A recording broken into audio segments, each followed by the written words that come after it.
ये बुलेटिन की शुरुआत करते हैं और सबसे पहले बात करते हैं दित्वा तूफान की, जिसने तबाही मचाने की पूरी स्क्रिप्ट लिख ली है और इसीलिए सावधान रहना जरूरी है।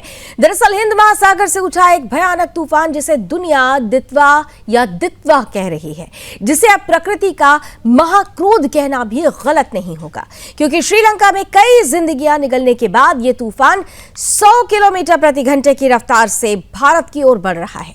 चक्रवाती तूफान दित्वा उत्तरी तमिलनाडु, पुडुचेरी और दक्षिणी आंध्र प्रदेश के तटों के ओर तेजी से बढ़ रहा है, जहां मौसम खराब होने और 60 से 100 किलोमीटर प्रति घंटे की रफ्तार से हवाएं चलने की संभावना व्यक्त की गई है। अगले 48 घंटे बहुत भारी होने वाले हैं। इसे देखते हुए निचले इलाकों में समुद्री जलभराव की चेतावनी दी गई है। मछुआरों को समुद्र में न जाने की एडवाइजरी जारी कर दी गई है। आगामी खतरे को देखते हुए आईएमडी ने 3 राज्यों में ऑरेंज और येलो अलर्ट भी जारी किया है।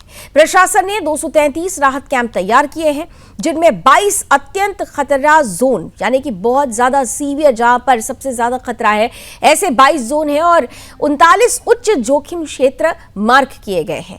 आईएमडी की माने तो तूफान में और तीव्रता आ सकती है, लेकिन भारत तैयार है। तैयार इसलिए कि भारत कभी घबराता नहीं है। भारत टकराता है। एक तरफ दक्षिण भारत पर प्रकृति का प्रहार है, दूसरी तरफ उत्तर भारत हड्डियां कपा देने वाली ठंड में सिहर रहा है। दक्षिण में समुद्र उफान पर है, उत्तर में पहाड़ों पर बर्फ की चादर। पूरा भारत एक मौसमी युद्ध भूमि की ओर बढ़ रहा है। पर यही वो पल है जब राष्ट्र की शक्ति भी दिखाई देती है।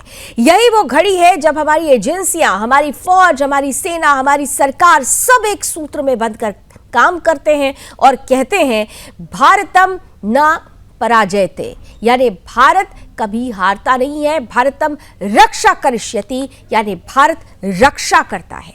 देखिए, जब श्रीलंका दित्वा में टूटा तो सबसे पहले कौन पहुंचा? भारत। वही भारत जिसका हाथ विपत्ति में सबसे पहले उठता है। वही भारत जिसकी नावें तूफान चीरकर भी राहत पहुंचाती हैं। यह है नेबरहुड फर्स्ट की सबसे बड़ी पॉलिसी। श्रीलंका में दित्वा तूफान से अब तक 69 या यूं कहीं अभी जो हमें खबर मिल रही है 80 ये संख्या पहुंच चुकी है। लगभग 80 लोगों की जान जा चुकी है। कई लोग अभी भी लापता बताए जा रहे हैं और इस बीच भारत ने ऑपरेशन सागर बंधु के तहत 12 टन राहत सामग्री श्रीलंका भेजी है।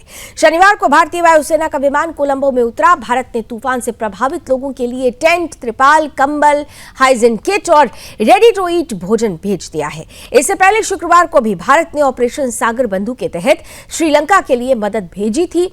आज हम आपको दिखाने वाले हैं कि किस तरह से एक तरफ दित्वा का खतरा बढ़ता है, असली खतरा बढ़ता जा रहा है। ये खतरा क्यों बढ़ रहा है? क्या है ये खतरा? कहां से सबसे ज्यादा विनाश की आशंका है? और सरकार, प्रशासन, सेना कैसे लाखों लोगों की जान यहां पर बचाने के लिए एक समेकित, समावेशित टीम के तहत काम कर रही है? ये तमाम बातें आपके सामने रखेंगे, लेकिन उससे पहले देखिए आपके सामने वो तस्वीरें रख रहे हैं जो इस पूरे तूफान की भयावहता को सामने प्रदर्शित कर रहा है। खासतौर से दक्षिण की अगर बात की जाए तो ये सबसे ज्यादा प्रभावित हो रहा है। जो तटीय क्षेत्र हैं, तमिलनाडु की अगर बात की जाए, पुडुचेरी की बात की जाए, आंध्र के कोस्टल एरियाज की बात की जाए, वहां पर ये भयानक तबाही मचा सकता है और इसीलिए तैयारियां पहले ही कर ली गई हैं। हमारे साथ इस वक्त विशेष अतिथि भी जुड़ चुके हैं, मौसम वैज्ञानिक हैं doctor SN Pandey ji. Doctor SN Pandey, आपका बहुत बहुत स्वागत है। और बड़ा सीधा सा सवाल है, क्योंकि ये जो तस्वीरें हम देख रहे हैं, इन तस्वीरों को देखकर दित्वा की जो भयावहता है उसे आसानी से समझा जा सकता है। ये अगले जो 24 से 48 घंटे हैं वो कोस्टल एरियाज के लिए, दक्षिण के कोस्टल एरियाज के लिए कितने ज्यादा महत्वपूर्ण होने वाले हैं? देखिए, बिल्कुल जो हमारा दक्षिणी केरल के तट हैं, समीपवर्ती लक्षद्वीप के क्षेत्र हैं, केमरन क्षेत्र हैं, दक्षिण पश्चिम लक्षद्वीप, दक्षिण पूर्व बंगाल की खाड़ी और पश्चिम मध्य बंगाल की खाड़ी के कुछ भागों में और दक्षिण आंध्र प्रदेश के तटों पर 40 से 50 किलोमीटर पर आवर की हवाएं भी चल सकती हैं और बिजली गिरने की भी संभावना है।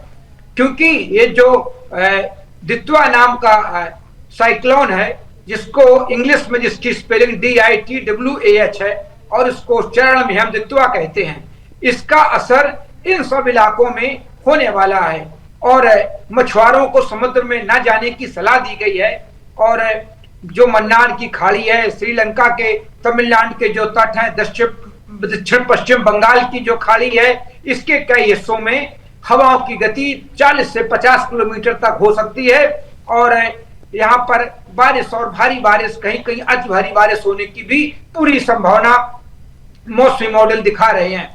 इसके साथ ही लोगों को यह सलाह दी जाती है कि वो जो हमारे टेम्परेरी स्ट्रक्चर होते हैं, जैसे छप्पर होते हैं या टीन में होते हैं, जो भी टेम्परेरी स्ट्रक्चर होते हैं उनमें वो ना रहें।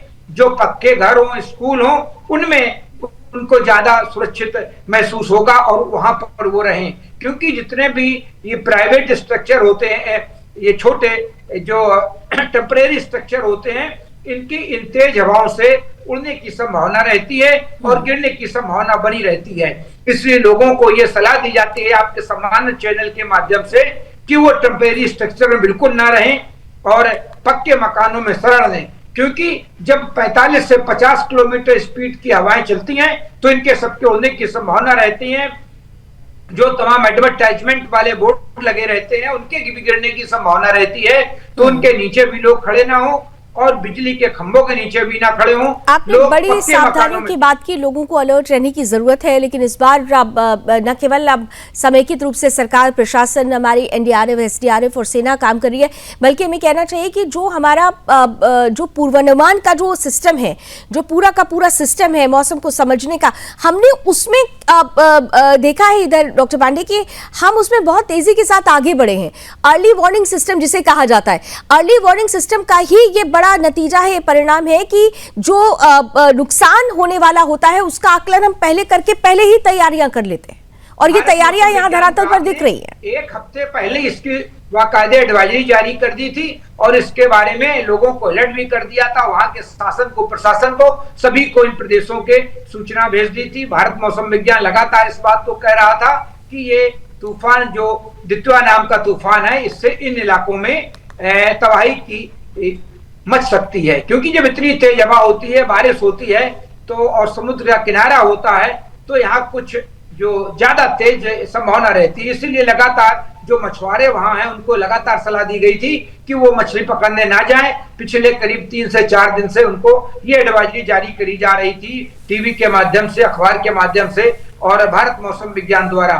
तो इससे लोगों को अगर पहले जानकारी मिल जाती है तो उससे जनहानि और की संभावना कम रहती है, क्योंकि लोग अलर्ट हो जाते हैं और लोग अब देखिए जागरूक भी हो रहे हैं। पहले किसानों के अगर 10 फोन आते थे तो अब 50 से 60 फोन रोज आते हैं जो मौसम का हाल पूछते हैं। क्योंकि जब एक्यूरेसी हो जाती है हमारे पूर्वानुमान में तो किसानों के गिला रहता है कि हम पूछ लेंगे तो हमें जानकारी मिल जाएगी।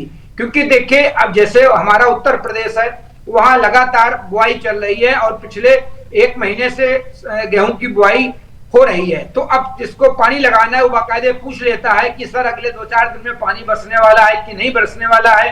तो उसको भारत मौसम विज्ञान द्वारा जो पूर्वानुमान जारी किए जाते हैं उनको इन सब की जानकारी दी जाती है, जिससे किसानों का, और जब इस तरह की विविधताएं आती हैं, जो तूफान है, साइक्लोन हो, तो उनके बारे में भी लगातार मछुआरों को और समुद्र में जाने वालों को या समुद्र के किनारे रहने वालों को पहले अलर्ट कर दिया जाता है कि वो अलर्ट हो जाए। तो डॉक्टर पांडे, क्या ऐसा माना जाए कि जो भारतीय मौसम विभाग की तरफ से जो खासतौर से डॉपलर टेक्निक की जो शुरुआत हुई और उसमें जो सैटेलाइट मॉनिटरिंग है वो एक बहुत इंपॉर्टेंट रोल अदा कर रही है इन तमाम चीजों पर पार पाने के लिए?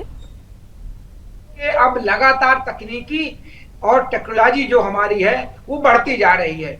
इसके अलावा हमारे पास कई वर्ल्ड वाले मैप, वो हमारे मौसम के कई मॉडल भी हैं, वो मॉडलों से भी पता लगता है और लगातार भारत मौसम विज्ञान इस पे लगातार पूर्वानुमान जारी किए जाते हैं। यूनिवर्सिटीज में जो हमारे सेंटर हैं उनके द्वारा और जिले के और जो हमारे एक मंडल स्तर पर भी तमाम भारत मौसम विज्ञान के कार्यालय हैं। ज्यादातर हमारे जितने एयरपोर्ट हैं वहां पर भी इनका डाटा सेंटर्स हैं, तो उनके द्वारा जानकारी उपलब्ध कराई जाती है और लोग अब इस पर विश्वास भी करने लगे हैं। पहले लोग विश्वास कम करते थे, लेकिन अब किसानों को लगता है नहीं हम पानी नहीं लगाएं, हमको बताया गया है कि 2 दिन में पानी बरस जाएगा। तो अगर उनकी 1-2 सिंचाई भी बच जाती हैं तो उनका बहुत बड़ा लाभ होता है। जो हमारे प्रधानमंत्री का सपना है कि हमारे किसानों की आमदनी दुगनी हो, तो उसको करने के लिए यह बहुत बेहतर चीज रहती है, क्योंकि अगर 2 सिंचाई भी बच जाती हैं तो उनका बहुत बिल्कुल, बड़ा और इसमें तकनीक का बहुत बड़ा योगदान है और यही वजह है। और तकनीक के साथ साथ देखिए विश्वास और विश्वसनीयता, मैं बार बार कहती हूँ कि भरोसा और विश्वास जब जाग जाता है तो विश्वसनीयता अपने आप बनने लगती है। और यही वजह है कि भारतीय मौसम विज्ञान को लेकर अब बहुत भरोसे के साथ उनकी तरफ से जो कहा जाता है, डिक्लेयर किया जाता है, उस पर भरोसे के साथ आदमी काम करना भी शुरू करता है। और यही वजह है कि जब ऐसे तूफान आते हैं उसको लेकर हम जो प्रीएम्प्टिव जो एक्शंस लेने होते हैं उसको लेकर भी हम काफी हद तक नुकसान को बचा पा रहे हैं। लेकिन एक बड़ी महत्वपूर्ण चीज डॉक्टर साहब आपसे लोग जानना चाहेंगे कि देखिए दक्षिण में कोस्टल एरियाज में तो इस दितवा तूफान का अच्छा खासा असर होगा, लेकिन क्या मैदानी इलाके, मतलब अगर थोड़ा ऊपर की तरफ हम आते हैं, मैदानी इलाकों में भी क्या इसका कोई प्रभाव होगा? ठंड पर असर पड़ेगा या किस तरह से इसको देखा जाएगा? देखिए इससे बादल आ सकते हैं, मैं आपको बताऊं, और जो बादल आएंगे तो मध्य प्रदेश तक आएंगे, बिहार, लेकिन ये हाई क्लाउड रहेंगे। उत्तर भारत में इसका बहुत बड़ा असर नहीं है। रात में अगर बादल आ जाते हैं तो रात की जो टेम्परेचर गिरे होते हैं वो थोड़े 1-2 डिग्री बढ़ जाते हैं, और दिन में टेम्परेचर अगर बादल आते हैं और सूर्य की रोशनी थोड़ी मध्यम हो जाती है, नरम हो जाती है, तो दिन के तापमान थोड़े गिर जाते हैं।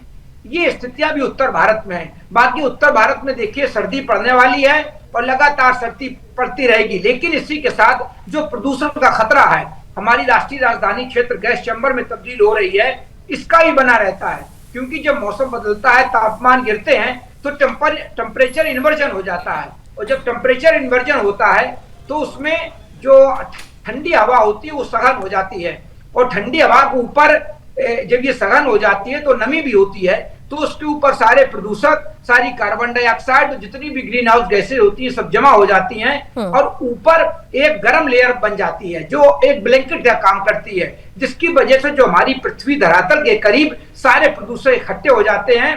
और सर्दियों में दिन छोटे होते हैं, हमारे दिन छोटे होने के कारण सूर्य की जो यूवी किरणें होती हैं वो भी कम पहुंचती हैं। तो जब यूवी किरणें कम पहुंचती हैं तो जो प्रदूषकों के विघटन की एक प्रक्रिया होती है वो भी बहुत कमजोर हो जाती है। ये सारी चीजें हैं। और इसके बाद मैं आपको बता दूं, अब की बार देखिए अक्टूबर में भारी बर्फबारी दर्ज की गई थी पहाड़ों पर, और वो करीब 2-3 दशक की सबसे भारी बर्फबारी थी। लेकिन आप देखिए लगातार उसके बाद सर्दी बनी हुई है। तो इसका जो सबसे बड़ा कारण है, जो हमारी पोलर वर्टिक्स होती है, उसको हम लोग हिंदी में ध्रुवी भंवर कहते हैं। तो जो पोलर वर्टिक्स होती है वो हमारे जो नॉर्थ पोल है वहां पर सिर्फ ठंड वाली हवाएं घूमती रहती हैं, लेकिन जब वो कमजोर हो जाती हैं तो वो पूरी नीचे आ जाती हैं। तो अब की बार हो क्या रहा है, जो नॉर्थ पोल की ठंडी हवाएं हैं वो उत्तर भारत की तरफ आ रही हैं, जिसकी वजह से ठंडी बरकरार है। और उसके बाद अब ये मौसम, इसका एक असर थोड़ा बहुत देखने को जरूर मिलेगा। बहुत बहुत धन्यवाद डॉक्टर पांडे हमारे साथ जुड़ने के लिए और बहुत विस्तार से इस पूरी स्थिति को समझाने के लिए। तो दितवा तूफान से सावधान रहने की जरूरत है, लेकिन इस सावधानी में भी सबसे जो बड़ी तस्वीर उभर कर सामने आ रही है कि हम किस तरीके से, हमारी सेना किस तरीके से ऑपरेशन सागर बंधु के तहत उन लोगों तक पहुंच चुकी है जो इस तूफान में सबसे ज्यादा प्रभावित हुए हैं। खासतौर से श्रीलंका की अगर बात की जाए तो श्रीलंका में सबसे पहले मदद का हाथ भारत ने आगे बढ़ाया है। हम वहां डटे हुए हैं और अब भी